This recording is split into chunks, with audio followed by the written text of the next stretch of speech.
Chair. I have some questions about the EV chargers that have been installed at Parliament House recently. I heard some questions put by my colleague earlier. Can I just confirm that there was 58, and I think the number I heard, or the amount that I heard, was 2.4 million. Is that correct? Do I have that wrong? There's 58 that will be installed. Not all of them are installed yet. I think there's 17 yet to go. And the approved budget for the installation was 2.5 million. Great, thank you. And unlike my colleague, I'm very pleased to see them in there. I think it's a great addition to Parliament House. Can I ask how they were sourced? What was the process undertaken to choose that provider or that charger? Yes, thank you, Senator. So the department approached Actu AGL to undertake the sourcing on our behalf, given the rollout of EV charging across the ACT specifically. So it didn't go to tender?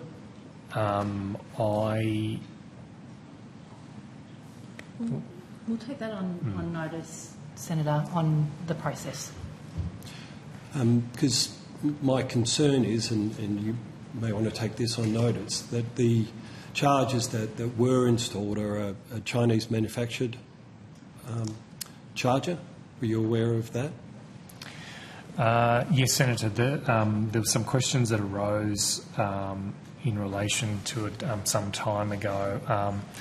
Australia does have very little manufacturing capability in terms of EV charging. I am aware that there are one or two suppliers that claim that they made in Australia, but the reality is all the key components are sourced and imported from China. I'll take you up on that, and we're getting to the nub of my questions here, is that Australia does have a very good EV charging environment. There's two or three companies that do actually manufacture here in Australia, and I'm just concerned that the most iconic place, most iconic Australian institution chose a foreign-made charger, whereas we could have been showing off what Australia can do instead of showing.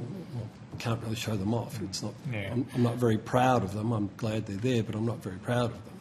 Yeah. No, I understand, Senator. I guess just in terms of the sovereignty issues, one thing we were careful about is that the payment system was Australian, and then the data was kept here. So there is no risk of that data being sent offshore. That for us was a critical component. I'm not an engineer, so I can't give you the technical information, but I know that Actu AGL looked across the market and specifically looked at what is suitable for this environment. So certain chargers may not, the complete package may not be suitable for this particular environment, and the one that they sourced was the most appropriate. On notice, would you provide that advice from Actu AGL, please? I'll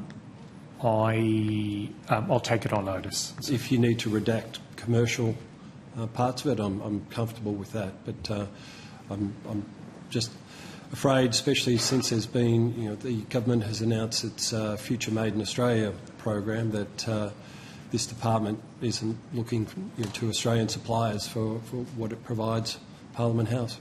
Yes. Thank you. Can't thank the chair. And throw to the deputy.